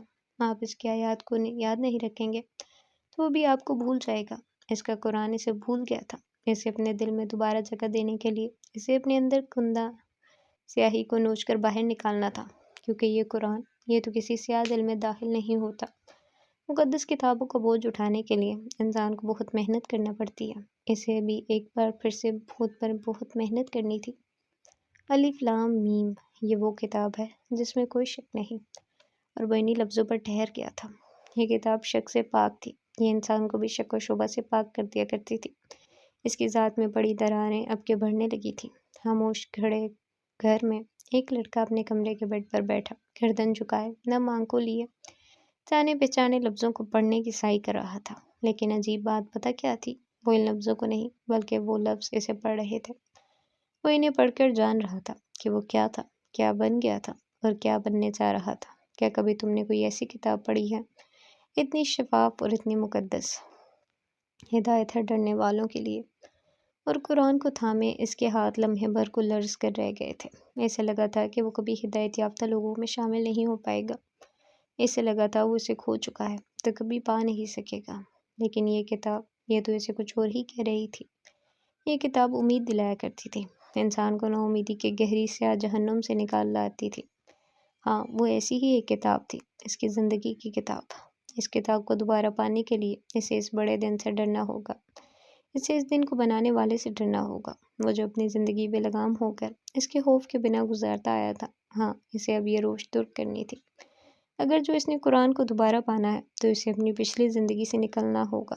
انسان دو دلوں کے ساتھ زندہ نہیں رہ سکتا، اسے بھی کسی ایک دل کا انتخاب کرنا ہوگا۔ آگے کے لفظ اب کہ وہ ہولے سے ہل ہل کر روانی سے پڑھنے لگا تھا۔ وہ چند لمحوں کا فیصلہ تھا، اس نے یہ فیصلہ کچھ ہی پل میں کر لیا تھا۔ ساری زندگی سے ایک لمحے سے ڈرتا آیا تھا وہ، اس کتاب کو دوبارہ کھول کر پڑھنے والے لمحے سے۔ لیکن وہ لمحہ آیا اور گزر گیا۔ اس قرآن نے اسے خوف زدہ نہیں کیا تھا، اس نے اسے نا امید نہیں کیا تھا۔ وہ امید تھامانے والی کتاب تھی۔ وہ اس جیسے بنجر اور سیاہ دل رکھنے والوں کو یوں کیسے دھتکار سکتی تھی؟ دور سے دیکھنے پر اب صرف یہی نظر آتا تھا کہ ایک لڑکا بہت مدھم آواز میں کچھ پڑھ رہا ہے۔ اسے یہ لفظ یاد تھے، اسے بس ذرا سی محنت کی ضرورت تھی۔ وہ اس تھوڑی سی محنت کے بعد یقیناً پھر سے اس معاذ کو پانے والا تھا جسے وہ 13 سال پہلے کھو چکا تھا، کیونکہ انسان اللہ کو بھول جاتا ہے، لیکن اللہ جانتا ہے کہ اس نے پلٹ کر اس کی طرف آنا ہے۔ وہ بھی اب اللہ کی جانب پلٹ رہا تھا اپنے سیاہ اور بنجر دل کے ساتھ، کیونکہ وہ جانتا تھا یہ دنیا انسان کو اس کی سیاہی پر رسوا کیا کرتی تھی، لیکن اللہ اس سیاہی کے ساتھ انسان کو قبول کر کے سکون دینے والا تھا۔ وہ عشاء کی نماز پڑھ کر فارغ ہوئی تو دیکھا کہ عابد اور رامین اس کے کمرے میں داخل ہو رہے ہیں۔ وہ حیرت سے جائے نماز سے اٹھ آئی۔ کیا ہوا بابا؟ ماں سب ٹھیک ہے نا؟ وہ گم گم کی کیفیت میں پاس چلی آئی تھی۔ عابد نے مسکرا کر کمرے میں ایک جانب رکھی کرسی کھینچی اور پھر بیڈ کے قریب لے آئے۔ رامین نے اسے دونوں کندھوں سے تھام کر بیڈ پر بٹھایا تھا اور پھر خود بھی اس کے ساتھ ہی بیٹھ گئی۔ اس نے لمحے بھر کو گاہے بگاہے ان کے سنجیدہ چہروں پر نگاہ ڈالی تھی۔ ایک پل کے لیے اس کا دل بھی ڈانو ڈول ہوا تھا، اگر جو ارحم نے کوئی گھٹیا پن رابیل، لیکن عابد کی بات نے اس کی سوچوں کو توڑ دیا تھا۔ وہ اب مکمل طور پر ان کی جانب متوجہ تھی۔ جی بابا، خیریت ہے نا سب؟ کیا ہوا ہے؟ آپ لوگ ایسے کیوں بیہیو کر رہے ہیں؟ تایا تو ٹھیک ہے نا؟ تایا کی لاڈلی؟ تایا ٹھیک ہے تمہارے بالکل۔ انفیکٹ ہم انہی کا مدعا رکھنے آئے ہیں تمہارے سامنے۔ کیسا مدعا؟ کیا مطلب؟ اس نے ناسمجھی سے انہیں دیکھ کر ماں کی جانب دیکھا تھا۔ عابد کھنکھار کر ذرا آگے بیٹھے تھے، پھر نرمی سے اس کے دونوں ہاتھ تھامے، مسکرا کر اس کے چہرے کو دیکھا۔ وقار بھائی جان، ہم وہ چاہتے ہیں کہ تمہاری شادی ماں سے ہو جائے۔